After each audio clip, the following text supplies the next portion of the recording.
सीसामऊ विधानसभा seat पर होने वाले उपचुनाव को देखते हुए मुख्यमंत्री योगी आदित्यनाथ आज कानपुर पहुंचे। जीआईसी मैदान में आयोजित कार्यक्रम में सीएम योगी आदित्यनाथ ने 751 करोड़ की 442 परियोजनाओं का लोकार्पण और शिलान्यास किया है। आपको बता दें कि सीएम योगी ने सबसे पहले रोजगार मेले के युवाओं से मुलाकात की और रोजगार पाने वाले युवाओं को प्रमाण पत्र बांटे। सीएम योगी ने जनसभा को संबोधित करते हुए कहा कि कानपुर वासियों को हार्दिक बधाई देता हूं कि उन्होंने शहर के 2 सांसदों को चुनकर भेजा है। साथ ही उन्होंने कहा कि 50 कंपनी के द्वारा 1000 से अधिक युवाओं को नौकरी दी गई है और साथ ही युवाओं को टैबलेट वितरित किया गया है। साथ ही उन्होंने कहा कि कार्यक्रम स्थल पर आ रहा था तो मैंने एक इमारत देखी, वहीं साथ में बैठे मंत्री से पूछा ये इमारत किसकी है, तो मंत्री ने कहा कि ये लाल इमली है। ये इमारत पुरानी सरकारों के कारण बंद हो गई है और आज मैं यही कहने आया हूँ कि ये लाल इमली को शुरू करने के लिए बड़ा पैकेज दिया जाएगा और इसे मैं कानपुर को लौटाऊंगा। उन्होंने कहा कि जब देश के राष्ट्रपति कानपुर में थे तब यहाँ का विधायक दंगे की साजिश रच रहा था और आज वो अपने कदमों की सजा भोग रहा है। सपा सरकार में उद्यमी यूपी के बाहर जाने का प्रयास कर रहे थे और आज यूपी में रहना चाहते हैं। उन्होंने कहा कि हम दावे के साथ कह सकते हैं कि जो लक्ष्य तय किया है उसे 225% अचीव किया है।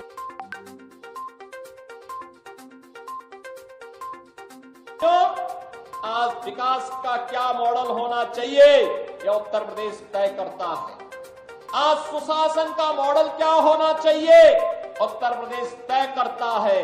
कानून व्यवस्था कैसे होनी चाहिए आज ये उत्तर प्रदेश तय करता है।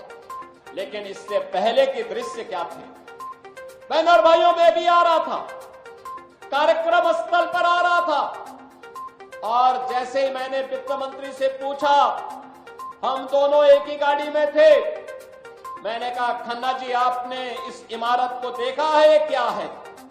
खन्ना जी ने कहा हाँ यही लाल इमली है। बहन और भाइयों, कानपुर की लाल इमली जो कानपुर की पहचान बन चुकी थी, क्यों बंद हो गई? एक कांग्रेस के बेईमानी और भ्रष्टाचार का एक स्मारक बन चुका है। जहां यहां के नौजवानों को नौकरी और रोजगार मिलना चाहिए था, हजारों लोगों के परिवारों का पेट पलता, आज इनके भ्रष्टाचार का एक स्मारक बन करके चिढ़ा रहा है। लेकिन हमारी सरकार ने तय किया है लाल इमली का पुनरुद्धार करने के एक बड़े पैकेज के साथ हमारी सरकार आगे बढ़ने जा रही है।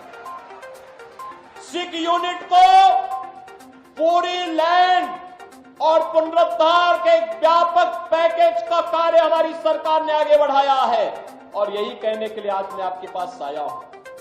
बहनों और भाइयों, इस समाजवादी पार्टी, आप इनके कारनामों से तो परिचित हैं।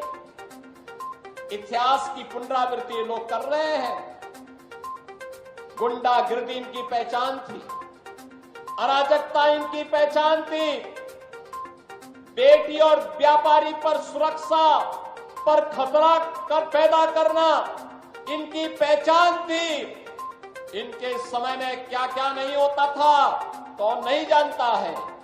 और यहां पर इनका दिखाने वाला चेहरा एक है और अंदर कुछ और है। यह दृश्य देखना है तो सीसामऊ की जनता को उपचुनाव का सामना करना पड़ रहा है, इसलिए क्योंकि गरीब की संपत्ति पर कैसे कब्जा किया जाता है, कैसे दंगे भड़काए जाते हैं। दंगे भी उस दिन भड़काने का साजिश होता है जिस दिन महामहिम राष्ट्रपति जो इसी माटी के सपूत हैं, वे जब कानपुर की धरती पर आए थे, उस दिन कांग्रेस समाजवादी पार्टी का विधायक इसी सीसामऊ को, कानपुर को दंगों की आग में झोंकने का साजिश रचता है। बहनों और भाइयों, आपने जनादेश 5 वर्ष का दिया था, लेकिन आपको उपचुनाव का सामना करना पड़ रहा है। यहां का विकास बाधित हुआ है। समाजवादी पार्टी प्रदेश के अंदर अराजकता पैदा करने की अपनी कुत्सित मंशा से आज भी वह कहीं भी जब भी उसको मौका मिलता है उस अवसर को वह जाया नहीं होने देती है। आपने भी इसके चरित्र को देखा है अयोध्या के अंदर, कैसे समाजवादी पार्टी का एक नेता वहां पर एक निषाद बेटी के इज्जत के साथ खिलवाड़ करता है और समाजवादी पार्टी के मुखिया बेशर्मी के साथ उस बेशरम के खिलाफ कार्रवाई करने की बजाय उसका समर्थन करते हुए दिखाई दे रहे थे। आपने इनका दूसरा दृश्य लखनऊ में देखा। एक बेटी अपने पिता के साथ मोटरसाइकिल से चल रही है, अचानक बरसात होती है, पानी भरता है और इनके गुंडे सड़क पर किस तरीके से उस बेटी को गिराने का कार्य करते हैं। और तभी मैंने कहा था, जब इनके एक नेता ने सदन में कहा कि सद्भावना ट्रेन चलानी चाहिए, हमने कहा सद्भावना ट्रेन इनके लिए नहीं, इनके लिए बुलेट ट्रेन चलेगी, बुलेट ट्रेन। बहनों और भाइयों, इनका तीसरा मॉडल देखना है तो कन्नौज में देखिए। ये नवाब ब्रांड कांग्रेस इसी समाजवादी पार्टी की पहचान है। ये समाजवादी पार्टी की पहचान है। कैसे अनैतिक तरीके से अर्जित की गई संपत्ति और उस संपत्ति के माध्यम से कैसे बेटियों की इज्जत के साथ बड़ी बेशर्मी के साथ ये लोग खिलवाड़ करते हैं। ये तीसरा दृश्य आपने कन्नौज का देखा है। और बाकी तो अगर इनके इतिहास के पन्नों को लड़ते हुए आप जाएंगे तो बहनों और भाइयों, काले कारनामों से इनका पूरा इतिहास भरा पड़ा है। लाल टोपी है लेकिन काले कारनामों के लिए लोग जाने जाते हैं। और इसीलिए मैं आपको एहसास कराने के लिए आया हूं, इस सीसा मऊ को सीसा मऊ ही बने रहने दीजिए। मां गंगा की पवित्र धारा के आगोश में आकर के इसे हमें कानपुर के एक विकसित रूप को एक मॉडल रूप में से प्रस्तुत करना है।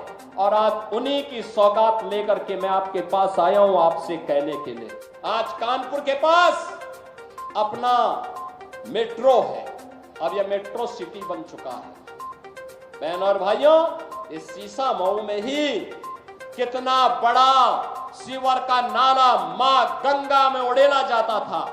आज सीसा मऊ हो या जाज मऊ, आज मां गंगा की अविरलता और निर्मलता का आधार एक कानपुर बन रहा है। जो कानपुर कभी माना जाता था कि गंगा की गंदगी के लिए कानपुर को दोषी ठहराया जाता था, आज वह कानपुर एक मॉडल तैयार कर रहा है। और इसीलिए मैं आज आपसे कहने के लिए आया हूं कि बहनों और भाइयों, विकास भी होगा, सुरक्षा भी होगी।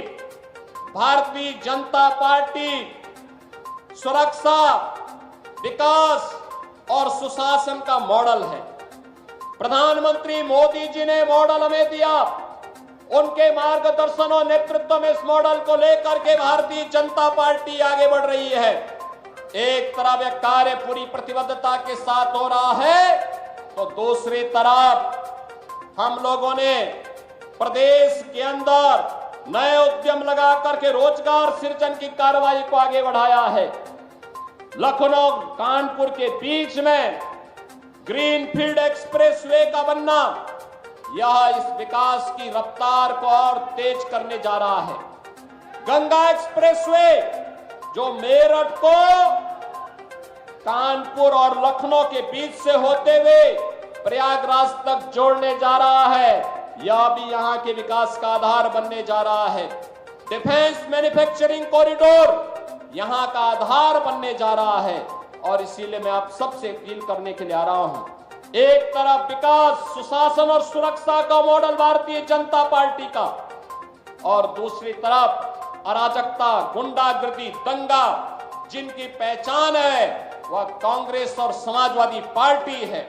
और इसीलिए मेरी आप सबसे अपील होगी कि गुंडागर्दी और अराजकता को बेटी की सुरक्षा के साथ और व्यापारी के सम्मान के साथ खिलवाड़ करने वाले ऐसे गुंडों को सार्वजनिक जीवन में आने का कोई भी अधिकार नहीं होना चाहिए।